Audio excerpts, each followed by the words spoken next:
Hi, everybody. This is Haley Gibson. Today I'm going to be talking about adrenal fatigue. So this is this word that everybody's throwing around, nonchalantly now. Everybody apparently has adrenal fatigue. We're all tired.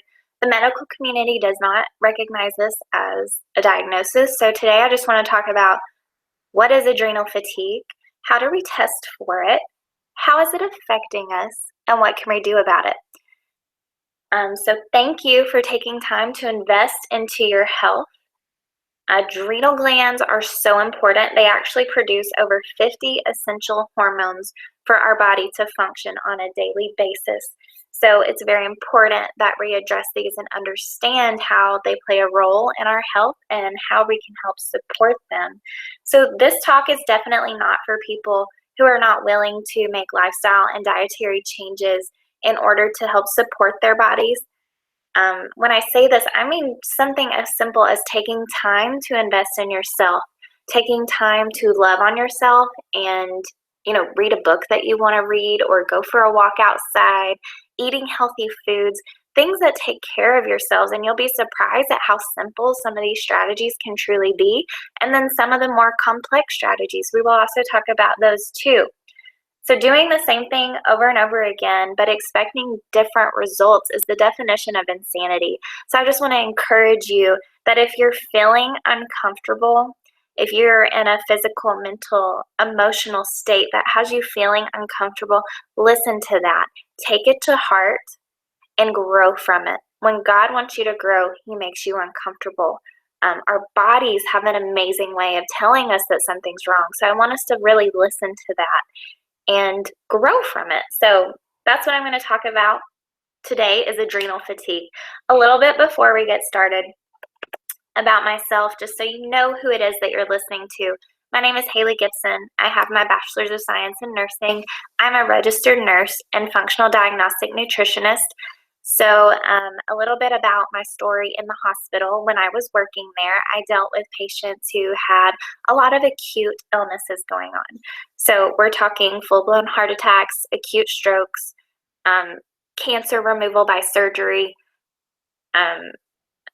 esophageal issues. I have taken care of patients who have had their entire esophagus removed, lots of immune issues, really just all kinds of dysfunction going on. But one common thing between all these patients that I had, one, I love taking care of patients. I love showing people how to take care of themselves and how to get better. I take pride in what I do. So one thing I found myself doing when I was at the hospital was I truly wanted to see my patients after they were discharged and help them change their lifestyle and their eating habits. And patients are interested in this. In the hospital, we don't have time to teach this. We don't really have time to teach this in the medical community. So what I do now is I help people go over their lab work and review their symptoms, talk about their lifestyle and their diet habits, what's going on. What can we change about it to help make you function optimally? Not just live life, but live life with quality. That's the key here. So I found Dr. Jockers in 2010. I've been following him and really drawn to him because I know that he's knowledgeable and he genuinely cares about people, which was huge for me. I want someone who cares. So important, and he listens to patients, which is something I take a lot of pride in, as I listen to my patients. So I work alongside Dr. David Jockers, is world-renowned, speaks all over the world, very powerful speaker, and he's helped people for years and years and years, and I wanted to learn from him personally. So that's what I do now. I work alongside him and help create plans for people in order to overcome their health challenges and dig deeper to the root cause of their problems. So these are just a couple pictures of my life. The first one up in the top left is nursing school. Great day figuring out how flight nursing works, which is amazing. And then down below that, if you've heard my other videos, you know that I do the mountain challenge every Monday. This is the crew. This was this past Monday, and we had an amazing time running up the side of Kennesaw Mountain. So my personal story when it comes to the hormone panel. What we're talking about today is the comprehensive hormone panel. So my story, health-wise, I struggled with bulimia for 5 years. I had severe fatigue, felt like I got hit by a bus, couldn't get out of bed in the morning. I was working almost full-time, going to nursing school, and then also working a 12, 13-hour shift in the hospital weekly in addition to all this, and I wasn't sleeping. I wasn't putting good nutrition in my body. Then I also had, life stresses on top of that, financial, family, friends, etc. Just life in general is stressful. So I got this comprehensive hormone panel done on myself, and what I found was that my cortisol levels, which we'll talk more about, they were extremely low. Cortisol is needed for your body to adequately respond to normal stress throughout the day. It is just part of a rhythm that our body goes through, just like sleeping at night is part of a rhythm. So my cortisol levels were way, way low, so that resulted in extreme fatigue. And then I also had affected my body's ability to make sex hormones, which we will talk more about. But I was in my early 20s when this was going on. I had a fasting blood sugar of 115, which means I was clinically pre-diabetic. On the outside, I looked healthy, very deceiving. I was not healthy on the inside, and I could feel it. I felt terrible. I wasn't myself. My physical dysfunction had impaired my ability to be myself and give to the world what my gifts are to give to the world. So very important to address adrenal fatigue. So as a clinician, some of the most common health problems I see are related to blood sugar balance, sex and stress hormone levels. And when these problems exert themselves, they can result in things like low sex drive, weight gain, mental lethargy, low energy, an altered mood, and muscle loss. So these hormonal imbalances can also lead to things like prostate cancer and heart disease. Many men just want to know what their testosterone levels are, but that single test does not provide enough information to accurately understand the hormonal imbalance the individual may be suffering with. So optimal hormonal health is dependent upon the balance of the major sex and stress hormones and not just the levels of a single hormone. So this is where this test comes in that we're going to be talking about. So when most doctors order a hormone test, they are looking at hormones in a static period of time, meaning one shot. You get your blood drawn. They have that one single glimpse into the body.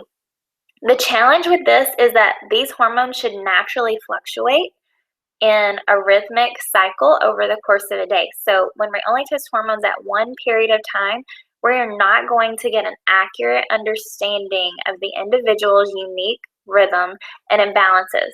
This leads to inaccurate diagnosis and improper treatments. So we do have two different tests, the male comprehensive and then the female comprehensive. And that's just because of sex hormones and the differences between those. So many women struggle with fluctuating levels of estradiol, progesterone, and testosterone. When these levels lack stability and are sliding around, it can cause a host of major health issues that affect the menstrual cycle, our appetite, our mood, our sex drive, and our sleep patterns.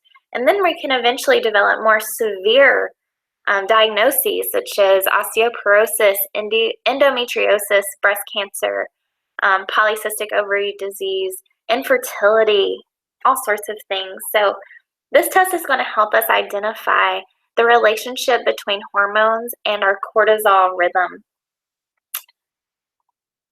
So these tests, like I said, it's called the comprehensive male or female hormone test. You can find this down below the video. I have a link to both forms of the test, male and female version. You can find it at drdoctors.com. So this test is super simple. What you do is you will receive a test kit, and there will be 4 different vials in it, and you will collect a saliva sample at 4 different times during the day. It tells you what time to do it, time-ish. Very easy to do. So you get your samples, you send them off to the lab, boom. We receive the results, we go over the results with you. So basically what we will be doing with this test is we're looking over hormone patterns. So like I said, you have cortisol, and this will fluctuate throughout the day. So we like to see cortisol highest in the morning when we're waking up, and then we'll see it gradually decrease throughout the day, but it will hold a steady level to support energy throughout the day, and then it drops low at night.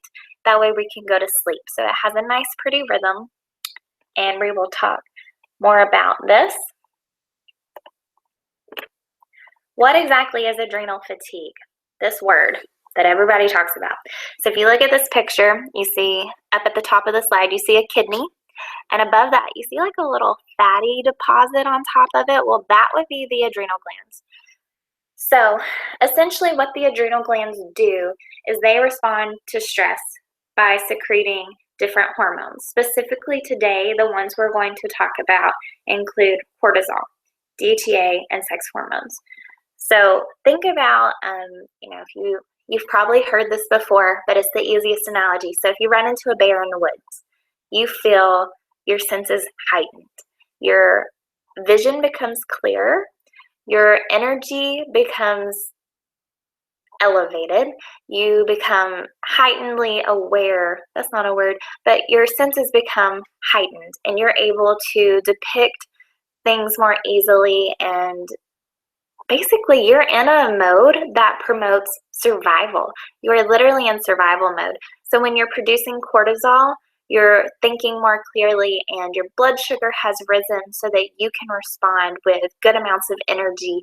And when you have adrenaline pumping through your veins, you run harder, you jump higher, you fight harder, you perform better.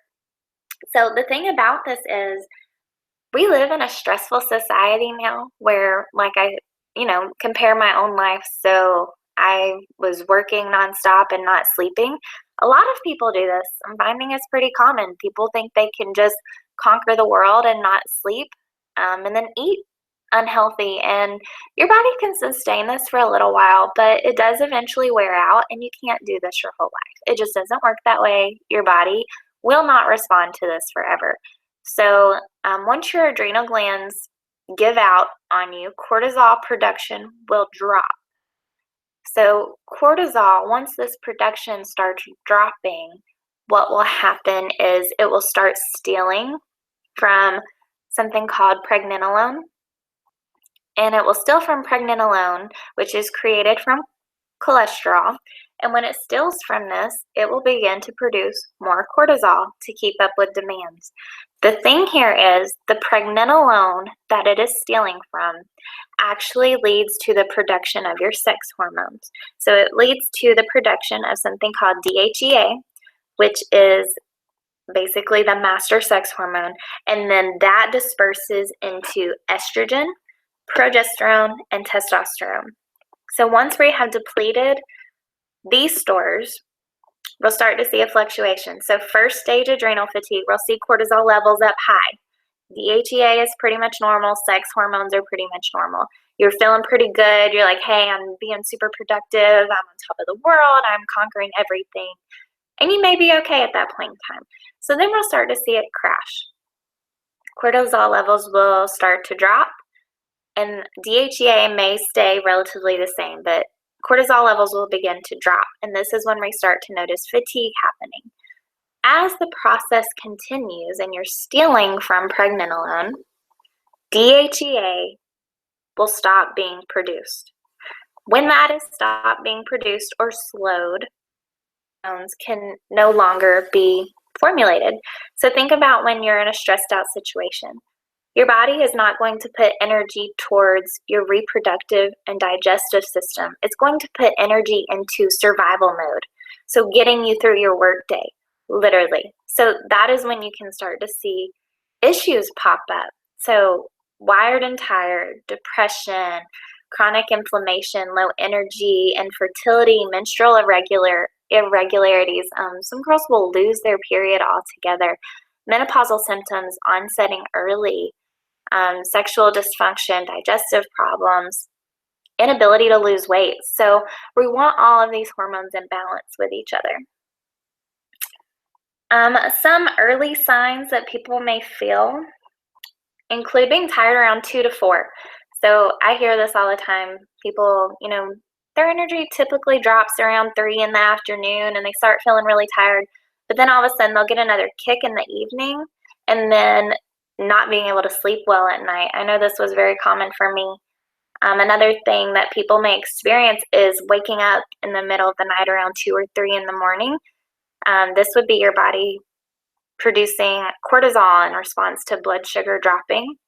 And the cortisol is what wakes you up. It will wake you up in the middle of the night and you'll be ready to go or just not able to fall back asleep. So some of the many different hormones created by the adrenals include the steroid hormones like adrenaline, norepinephrine, cortisol, aldosterone, estrogen, and testosterone. So we talked a little bit about cortisol patterns, the pregnenolone still, and we're going to talk more about cholesterol. I know the low-fat diet significantly contributed to adrenal fatigue, so we're going to talk more about fats and cholesterol towards the end of this. For now, I want to talk a little bit about estrogen. So we have 3 main types of estrogen that we're going to talk about. So in the female comprehensive hormone panel, we will look at something called estrogen quotient. Estrogen is an essential hormone for the function and well-being of the female, and at a reduced level in the male body. Estrogen can be broken down into 3 major subtypes, and you see the subtypes right here. The ratios of these can give us a lot of critical information that correlate to the risk of someone developing a hormone-sensitive cancer. So we're thinking breast cancer. Estrogen is considered a growth and developmental hormone that is manufactured from cholesterol by a woman's ovaries. It is also produced in lower concentrations in the fat cells and the adrenal glands. The estrogen circulates in the blood and passes in and out of all the organs and tissues and eventually metabolized by enzymes in the liver. So the 3 major estrogens. E1 or estrone. This is the main form of estrogen produced during menopause. This is produced mainly in your liver and fat cells. Since toxins such as xenoestrogens, heavy metals, and other pollutants that directly affect hormone levels are stored in your liver and fat cells, individuals with higher levels of toxicity have altered and contaminated forms of estrone. So when we think of estrone, we think of menopause. E2 or estradiol, this is the predominant estrogen produced during reproductive years. It's 10 times more potent than E1, estrone, and about 80 times stronger than E3. So elevations in estradiol are linked to cancers of the breast, ovaries, and uterus. It is good in sufficient amounts, but an imbalance in estradiol, we're thinking related to cancer growth. E3 or estriol, so this is the protective form of estrogen that reduces cellular growth factor and other estrogens. Estriol reduces the more aggressive estradiol and protects against radiation-induced cancer of the breast. So we should normally have a ratio of 90% estriol, E3, 7% estradiol, and 3% estrone in what is referred to as the triestrogen formula. So something else that we look at is the estrogen and progesterone ratio. Progesterone is an antagonist to estrogen. So estrogen stimulates growth, and when unchecked, it can lead to breast cyst. Progesterone modulates growth and protects against breast cyst. Estrogen enhances salt and water retention, while progesterone balances this by acting as a natural diuretic. So I'm thinking of the menstrual cycle where we have those periods where we gain like 4 pounds of water weight, and then when we lose it all and we're like, oh, we're losing weight. Really, this is a fluctuation in our hormones. So lucky women, we can gain and lose weight, over the course of a month pretty easily or not easily. When it comes to losing weight, estrogen plays a big role in this. So if we can balance estrogen and progesterone, we can see improvements in the regularity of our menstrual cycle, our skin, our bloating, and our overall mood. We really want to promote balance of these things. And there's different ways we can do this. Studies have shown that premenopausal women deficient in progesterone had a 5.4 times greater risk of breast cancer compared to women with normal estrogen progesterone balance. So this is very powerful to know about ourselves. So I talked a little bit about the cortisol and DHEA relationship. DHEA is necessary to create sex hormones, and when we have adequate amounts of sex hormones, you can see this slide, the different things that it plays a role in. So carbohydrate metabolism, detoxification, neural tissue health, endocrine function, metabolism, musculoskeletal health, inflammation modulation, and we could talk all day about these things, but what's important for the purpose of this presentation is to know that excess cortisol production, excess stress, takes away from your body's ability to create DHEA, which takes away from your body's ability to produce sex hormones, which will in turn affect all of these categories that you see here. Okay, so pregnenolone, we talked a little bit about this, but this is the major precursor to all the major adrenal hormones, as well as neuroactive steroids that help to improve brain function. Pregnenolone is produced from cholesterol, and depending upon the environmental needs, it will form into various amounts of progesterone, cortisol, aldosterone, and DHEA. So DHEA is the most abundant circulating steroid hormone in humans. It is produced in the adrenal cortex, the gonads, and the brain. It functions predominantly as the metabolic intermediate in the formation of estrogen and testosterone. So super important. So once we've been in fight or flight mode for an extended period of time, the adrenals burn out and we have trouble producing those hormones that I've spoke about. So when we have adrenal fatigue that has affected our sex hormones, these are some things that we're going to see. Blood sugar imbalances. So, if you have cortisol being secreted that raises your blood sugar, then you have insulin secreted to help lower this down. You're going to have fluctuations in blood sugar. And this is going to affect your overall mood, your ability to heal, inflammation in your body, and for sure, energy. So we eat more glucose and carbohydrates to boost that up. We have more insulin secreted, and it's just a big roller coaster of hormone imbalances going on. So correcting this is huge to help the body heal. Gut inflammation. That can lead to a whole nother world. If you listen to our videos on a regular basis, you're aware of what gut inflammation can do. Nutritional deficiencies. So stress depletes the body of very important minerals like zinc, iron. It also depletes magnesium, electrolytes such as sodium, potassium, vitamins, B6, B12, all the B vitamins, vitamin C. It just completely eradicates our stores. So we need to support the body and help build this back up. Once we have this inflammation begin, we start to predispose ourselves to other issues happening. So autoimmunity is a big one that we're starting to see. Infections can begin to happen. Digestive issues come along with that. And then this can even spread into skin issues coming out. An overload of environmental toxins. I've talked about this in one of my other videos. Essentially, we want our body to be able to handle our increasing exposure to environmental toxins. Well, if we have adrenal fatigue, otherwise known as hypothalamus pituitary axis dysfunction, which is a fancy way of saying the body's biofeedback mechanisms are not working properly. Your brain and your adrenal glands, there's a disruption in the communication there. When our body isn't able to handle the overload of environmental toxins, this is when we can start to see another array of dysfunction begin to happen. Physical trauma, you're more prone to have, I'm losing the word, injury.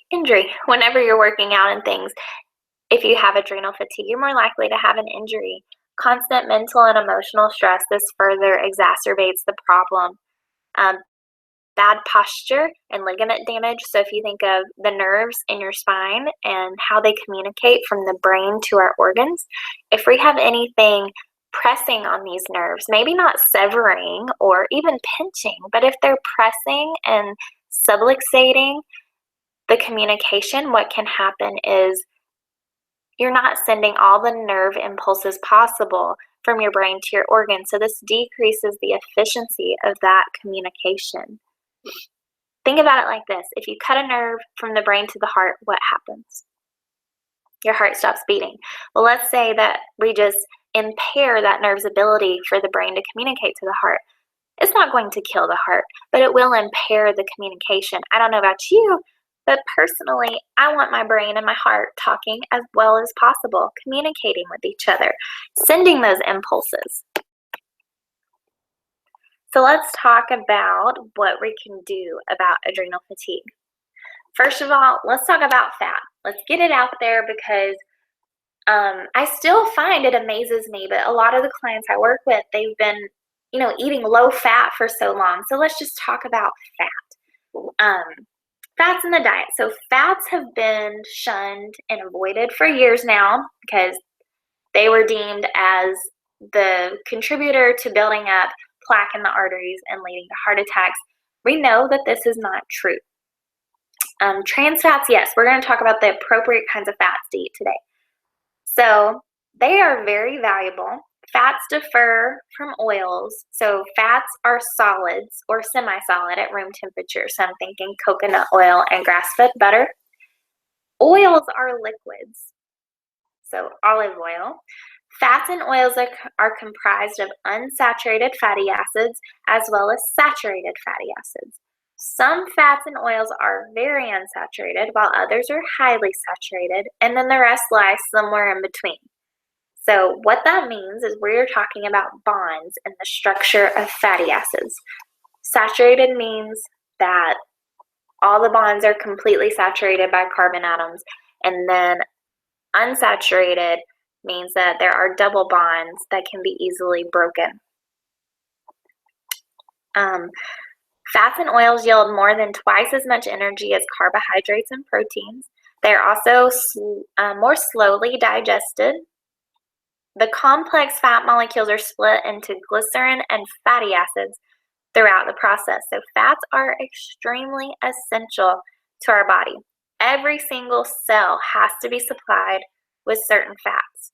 The nerves, the nerves, the brain, hormones, and the sex hormones specifically, these need to be supplied with good levels of fat. Bacteria in the digestive tract need fat to multiply. The unsaturated fatty acids contain a growth-promoting factor which is necessary for healthy skin, hair, and glands. They also promote the availability of calcium into the cells. So now we're talking about rebuilding the bone and how essential fat is to doing that. So many health problems occur when fat is eliminated. There was a study done in the Journal of Biological Chemistry, and it found that rats fed a fat-free diet soon developed scaly feet, swollen tails, dandruff on the back of the body, hemorrhagic spots, and sores on the skin, and other symptoms of diet deficiency. And they found that when they added back in the essential fatty acids, that these symptoms began to go away. So let's talk about which fats to eat and which fats to avoid. So whenever we are consuming fats, we want to keep in mind that fats can go rancid, and when they are rancid, they are dangerous for us to consume. Unsaturated fats and oils, sometimes called polyunsaturated, are found in things like olive oil, nuts, avocados, salmon, seeds like chia and flax. And saturated fats, good sources are coconut oil and grass-fed butter. So we want to cook with our saturated sources. So coconut oil, palm oil, MCT, butter, ghee, things like that are going to be things that we want to cook with. We definitely want to use organic, unrefined, cold pressed. These are the least processed forms of these oils. So then raw use, unsaturated, that we want to use olive oil, olives and avocados, nuts, flaxseed oil, avocado, nuts and seeds.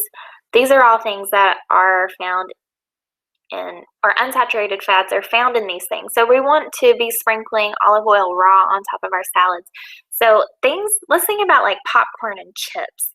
Even if they're made with olive oil, if they have been processed and they're sitting in a bag, most likely this oil has gone rancid. And this depletes the oil itself of the vitamins like vitamins E, A, K, the B vitamins. It destroys these things, these healing properties in it, and it becomes rancid and more harmful for the body than good. So we do not want to consume damaged fats.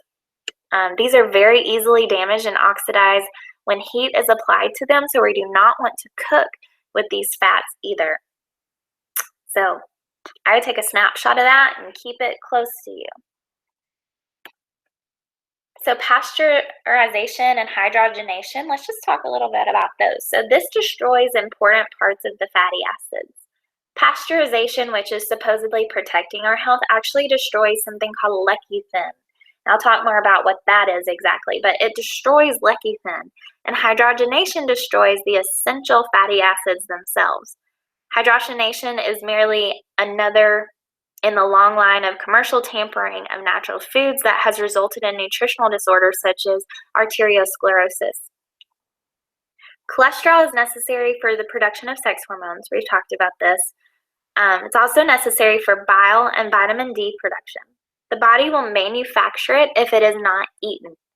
Eggs are high in cholesterol, but also contain lecithin, which is the molecule that I just spoke about. So what exactly is lecithin? Lecithin is, I'm probably saying it wrong, it's probably lecithin, is a homogenizing agent that breaks fat and cholesterol into tiny particles, which make it ready to pass into the tissue.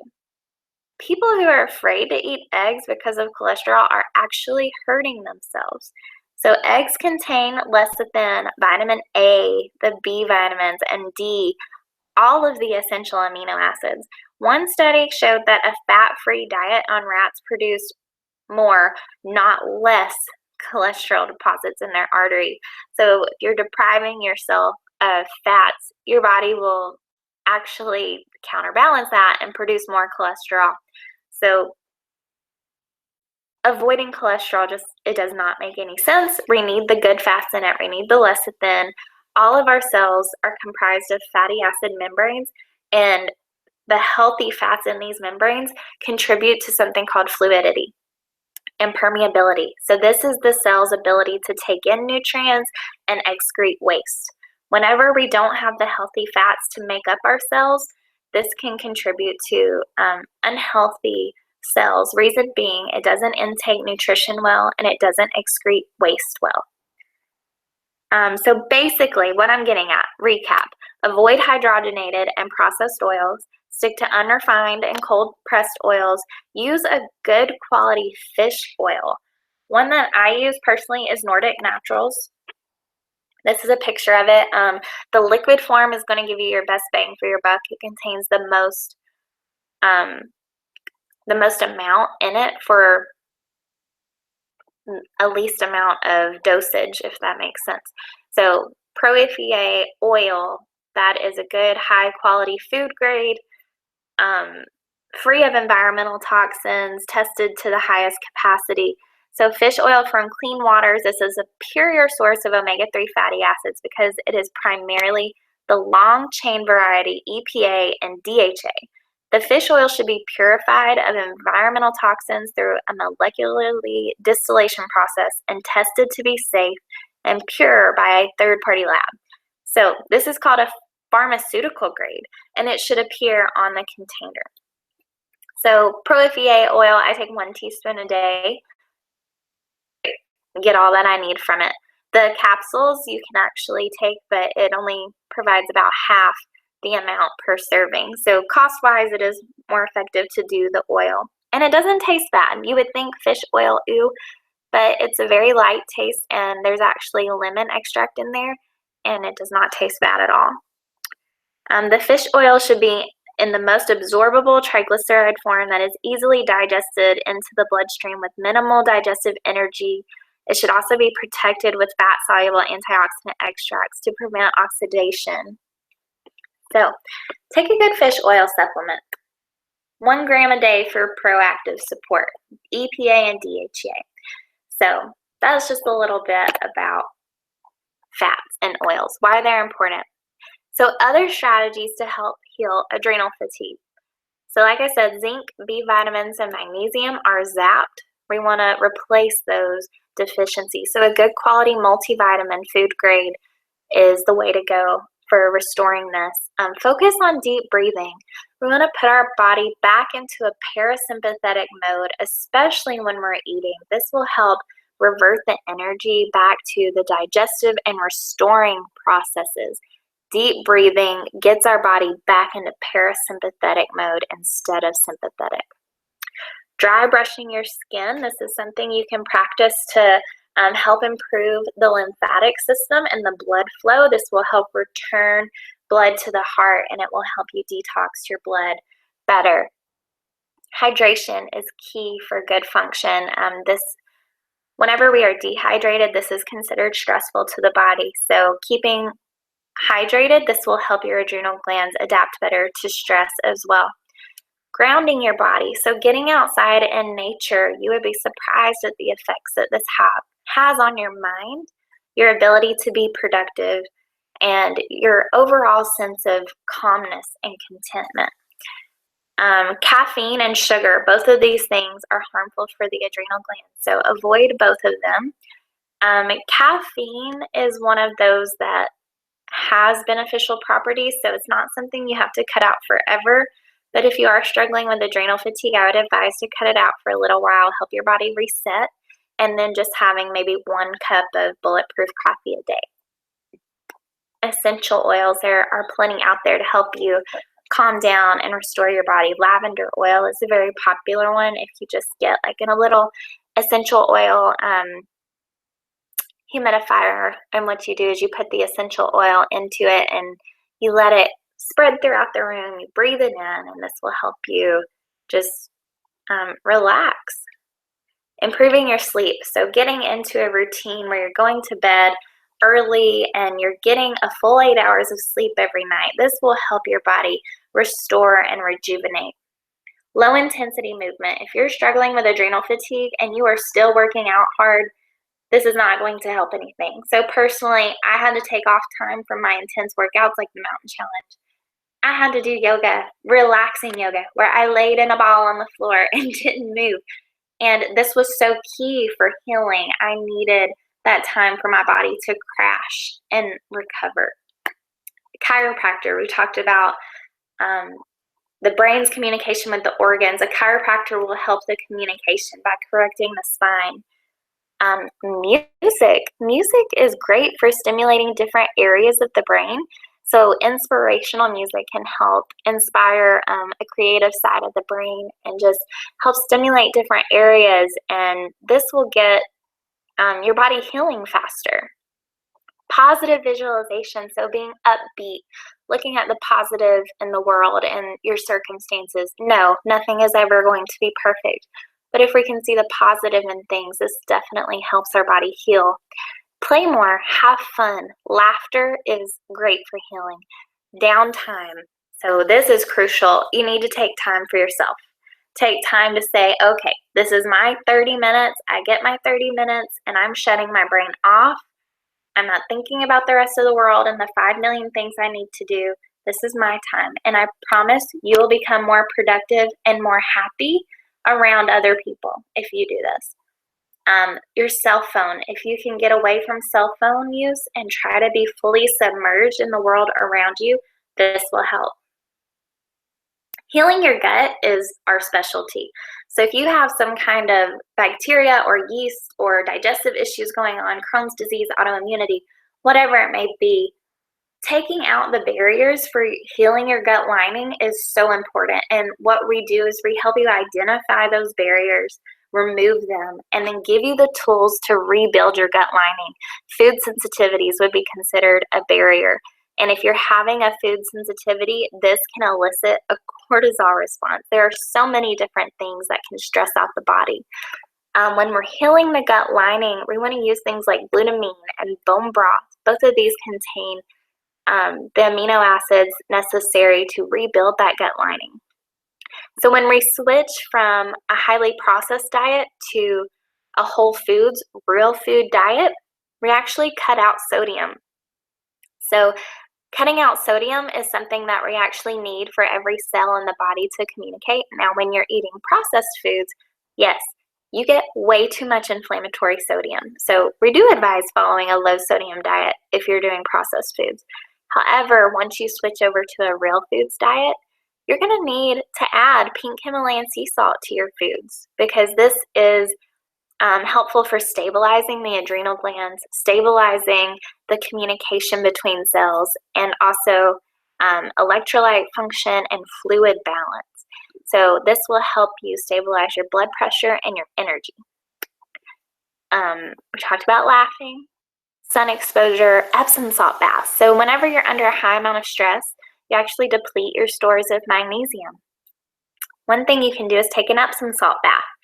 So do this, last thing before bed, and this will help you intake magnesium through the skin, and it helps relax the body. I would advise doing this with your lavender essential oil spreading throughout the room, and you're breathing it in, and that could be your downtime to yourself. So there you go, knock out 3 all in one. You could also meditate and pray right here as well. Stretch it out. A gratitude journal. So focus on the positives in your life. These are some great strategies to begin healing adrenal fatigue. We also have advanced supplementation that we can discuss once you receive your results, or if you do work with one of us one-on-one, we can help you pick out, okay, what can balance progesterone and estrogen. We have things that can help you metabolize estrogens, such as indole 3-carbinol. We also have things that can boost up progesterone naturally, regulate follicle-stimulating hormone and luteinizing hormone. We have ways to bring up cortisol naturally, so licorice root. There's adaptogenic herbs that we can use, like rhodiola, holy basil, ashwagandha, things like that. Things that we can do to support your body naturally. If you have any questions, please feel free to email me at nutrition@drjockers.com.